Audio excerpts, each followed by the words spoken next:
Hey everyone, Guard Leaf here. How's everyone doing?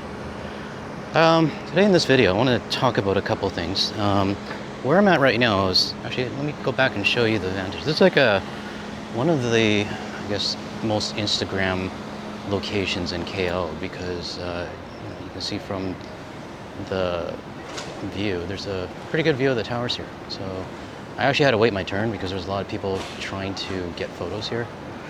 So I finally was able to get started. But anyways, what I wanted to talk about in this video, there's a few things. The first one, someone asked me a question. They were like, hey GTL, why are you so, what's the word? Why are you so upset or angry whenever you hear somebody say, when you're ready, and welcome you with open arms? And I guess because I mentioned it in one of my most recent videos.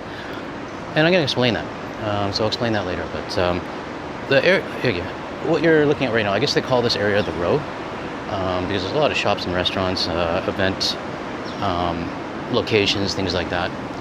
And yeah, it looks like there's a lot of good local foods here and things like that. But anyways, the other thing I want to talk about, a little bit about the liquor situation that we're going through right now. And I also want to read out a comment from one of our viewers, because it actually meant a lot for me to see it. So, yeah, the first thing I want to talk about is the reason why. Okay, so let me back up. The person asked, "Hey GTL, why are you so upset when U.S. tourism officials say we welcome you with open arms, and when you're ready to come back?" Well, I've mentioned it in quite a few of my videos, but I'll say it again, is that the reason why it kind of upsets me is because when somebody says, when you are ready, it almost feels like when I was a kid and my parents would ground me and they'd tell me to stay in my room. And they said, the only way you can come out is when you are ready to apologize, that's when you can come back out. And I kind of feel it the same way. I mean, I mentioned this in my videos before. It kind of feels the same way where, if we're ready to stop being, what the United States would consider moody or apologize, or, when we're ready to get the chip off of our shoulders, they'll welcome us with open arms. So I know I'm not the only one that feels that, because in the beginning of my videos, I really didn't know how to explain the feeling that I got, but a lot of the GTL community kind of helped me to kind of articulate myself on and explain myself on it. So that's the part on why I can't stand it when they say when you're ready.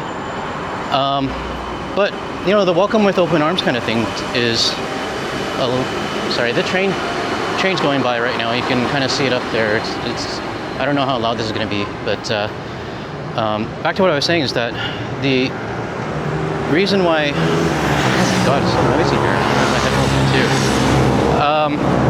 too. But what I was saying is that, welcoming us back with open arms, I kind of see it as like the United States not taking responsibility for, the tourism officials not taking responsibility for what their country's doing to us. And we've heard it many times. Here, let me play the classic example of what I'm talking about. So I'm going to pause it right here, and you guys can watch it in case you haven't seen this video. We recognize why those sentiments are where they are, and as I said, we respect them. But when you are ready to come back, and we hope that you will be ready to come back, we will be here with open arms and open hearts, and and ready to embrace you, because you're going to find us the same people that were here before you decided not to travel. All right, so now that you've seen this video, I mean, I understand that this person's intentions might be, they're not, what's the word? They're not hateful or anything like that, but I still feel that anytime I hear this, it's really tone deaf, because we, as Canadians, we've been loyal, we've been reputable, we've been reliable. When somebody goes to Florida every summer, how many thousands of dollars do you think they're spending? And I actually have, I did another video with Professor Wayne Smith as well as YUL Spotter. This video should be coming out sometime later this week. Today's Sunday, and most likely it'll come out on Wednesday, maybe Thursday. But we actually talked about the actual numbers, because the problem I have with the Canadian and even the US media, both sides, is that we always hear that it's going to be like 25% down or 30% down or 35% down. Problem that I have is like, okay, well, those numbers are down, but what's the actual damage to the United States? And, I kind of want to know the numbers. I want to know the nitty gritty of it. So we have a good video for everybody later. It should be released, like I said, in a few days. So, all right, sorry everyone. I actually had to stop the video because try to figure out where I was going. But back to what I was saying is we got another video coming out with YUL Spotter as well as Professor Wayne Smith and I, all three of us, and we're going to talk about the nitty gritty in terms of what our boycott is actually affecting. So that'll be coming out later. But back to the person that I just showed earlier with basically saying we welcome you with open arms. I've always felt that just kind of feels like the United States not taking responsibility and just waiting for us to come back. And I don't want to see them just waiting. This kind of reminds me of like you're at a store or something, and instead of there's a big problem, and instead of no, that's not a good analogy. What I'm trying to say is that it doesn't sit well with me when you just see the U.S. tourism officials just saying we'll just wait for you to come back. That's basically what it is. And you can wait as long as you want for me. I'm personally not coming back.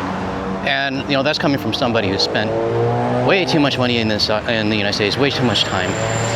And I can't change the past, but obviously they're not getting any more of my money anymore. But that's the whole reason, and that's the reason why it just kind of ticks me off, because instead of just waiting for us, why don't you try to do something? Or you see what your government's doing to the rest of the world, and you're basically just saying, okay, well, we'll just wait for it to fix the problem. And what am I looking at? Oh yeah, this is a few of my walk and talk videos. I showed the rivers where the two rivers kind of meet, and it lights up in blue. So this is one half of it. I think it's the left side. But when it does rain and it dumps hard here, like I actually feel like it might rain in the next half an hour, but when it does rain, this whole thing fills up. It goes all the way up to the edge. So there are people that fish down here, and I guess they already know that, hey, when it starts clouding over, they got to get out. So, but anyways, God, I gotta stop being sidetracked. I just feel like the waiting and just waiting for somebody else to fix the problem, and then Canadians will come back. That just kind of throws me off the wrong way. So, to the viewer who just asked, why does it tick me off so much? I hope this kind of explains it. Because I think a lot of in the GTO community have the same sentiment as well. So that's on that topic. Let me know what you think about it. I mean, if that's the first time you saw that Florida tourism officials say that, let me know what you think. But I already know what most of the GTO community thinks about it. But feel free to leave your comments below. The next thing I want to talk about, and I've been kind of taking a little bit of time away. I just gotta really take care of my mental health these days. But I do know that with the liquor ban that we have right now, part of the possible negotiations is that we might actually be putting the liquor back on the shelves. And I don't know how solid that's going to be, because obviously the liquor ban is controlled by the provinces. So if the federal government is mandating this, that it's part of the deal, then obviously you got to get the provinces to agree to it as well. So I really don't know how it's going to go. But it does bring up a good point that eventually the alcohol is going to come back on the shelves. In one of my previous videos, I did mention, the figurative scenario, and I was actually planning it for it to be like, a couple years from now at least. But if it does come sooner, and let's say, for example, Prime Minister Mark Carney does solidify a deal that gets the tariffs off and whatever else, and the alcohol's back on the shelves. That puts the onus on Canadians. And I've been kind of searching through my Blue Sky page, my Hey Cafe Discord, all of my socials, and I think we're all aligned in terms of, even if the alcohol is back on the shelves, we're not going to touch it. Shit, I just realized I didn't turn on noise cancellation, so I apologize. This video might be really noisy, but the sentiment that I'm seeing outside of the GTL community, and usually what I do is I look at I look on Reddit for the r/Canada, r/boycott USA, and other subreddits that people might not know about my channel, and I kind of see what their sentiment is. And everyone that I've seen, at least on those ones, have said that put the alcohol back on the shelves. I'm still not going to touch it. And I just did a video. There was a nano survey a couple days ago that was put out, and about 74% of Canadians said that if the alcohol comes back on the shelves, they're not touching it. So that one kind of surprised me, because I actually thought it'd be about maybe 35 to 50%. But to hear 75% people say that, no, we're still not going to buy it, actually says a lot. And, I don't drink very much anyways. I mean, I might, sorry, that was probably really loud. I'll have a beer here and there, maybe a whiskey. But when it comes to our habits, I think the 74% that we just heard, or that was reported, speaks volumes, because people are actually already changing their minds. They've changed their habits. I know my habit has changed. I mean, I never really drank that much. Should I go? Yeah, I'm gonna go. I'm gonna do it.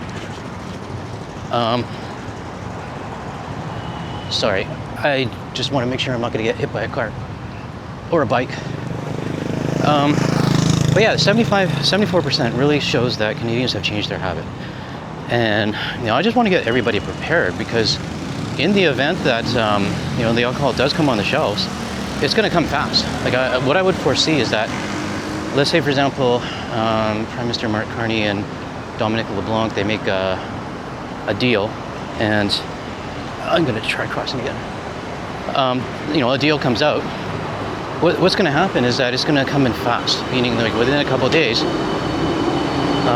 Most likely there will be a lot of alcohol being purchased by the liquor distribution boards, and probably within a week or two the alcohol will be back on the shelves. But the biggest thing that we have to remember is you can put the alcohol back on the shelves, but we don't have to buy it.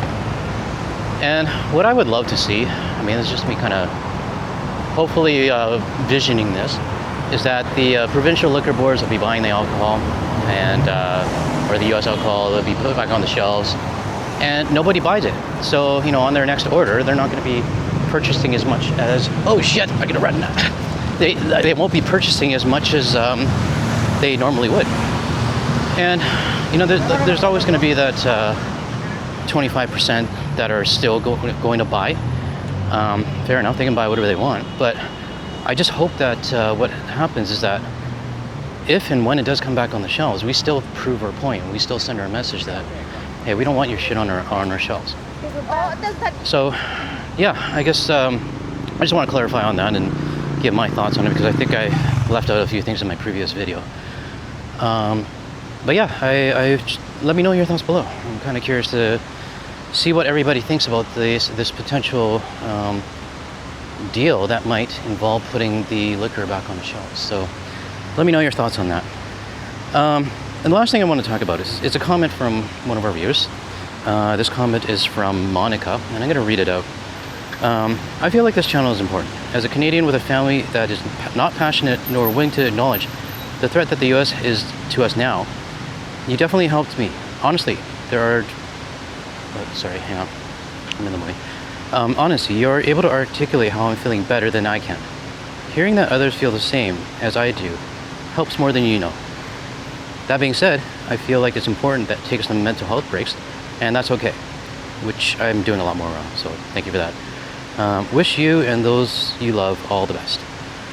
Well, I want to thank Monica for that, and you know, on the mental health part, yeah. I mean, I think I started to realize, you know, once my channel got demonetized and I was just nonstop go, go, go.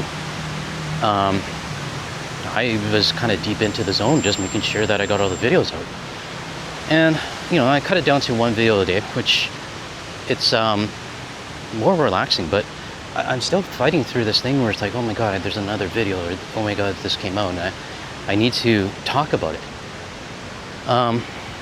But, you know, I've been fighting it. I'm just kind of say, okay, well, maybe I'll put it into the next video or start combining topics and things like that.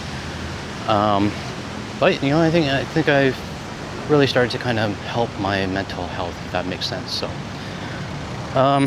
but on the part, you know, I thank you for your message. And one thing that kind of continues to remind me is that, you know, I'm just a voice. I'm just a Canadian dude living in Kuala Lumpur from Vancouver, British Columbia.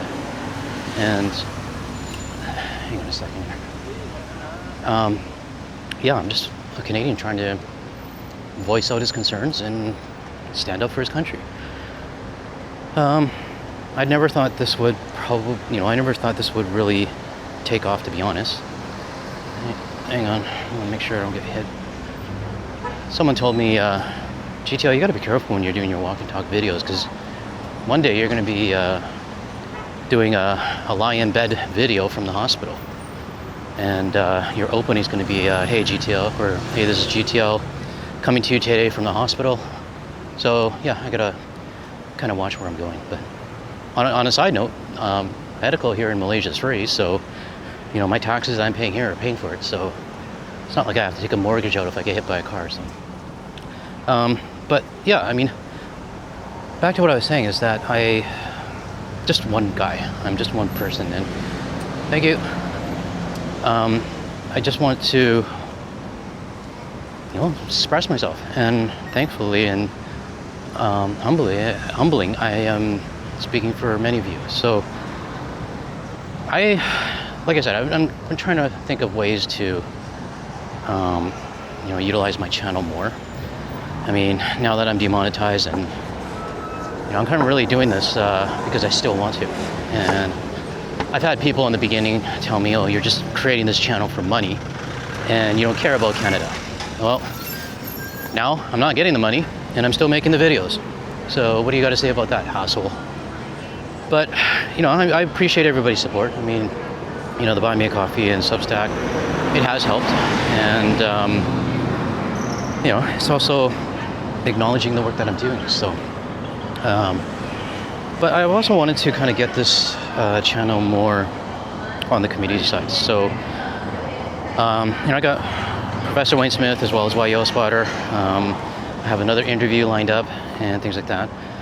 And, you know, I don't want this channel to be all about me anymore. So, you know, like I said in my last, did I say it in my last video, Walk and Talk? I think, or I said it in one of my last videos, but I want to get the community more involved as well. So, you know, something that, you know, if you want to create your own 5-minute video or 10-minute video or something and talking about Canada, your boycott and things like that, and you want to send it over to me, I'm more than happy to feature it on my channel. So those are just kind of some ideas, rough ideas. I know myself, Wayne, and YO Spotter, we're already brainstorming our next video that we're going to do. Holy crap, this is like a new durian place. I talked about durian before. I'm not a big fan of it, but I guess it's a local delicacy here. So, but yeah, like I said, if anybody's interested in wanting to, you know, share their experiences when it comes to the boycott, just let me know, or send me an email. And, you know, obviously, I mean, we got to make sure that the content or whatever video is not just ranting, right? It's got to be, what's the word? Constructive and informative, right? Thank you. But, you know, if there's something that you feel that the community needs to know, let's work something out. Let's see what we can do. So yeah, I want to thank Monica for that message. I mean, I'm finally going through my comments about, you know, when I did my channel update, and I apologize if I haven't seen everybody's comments yet, but I'm slowly going through them now. So yeah, I'm almost at the Twin Towers, if you can see here. Just got to go around the corner and I'm there. And my wife wants some cookies, so there's a place with that sells really good cookies. They kind of melt in your mouth, so I gotta get those and pick them up and then head back home after. All right, I think that's it for this video. I'll chat with you guys in the next one. Thanks, everyone.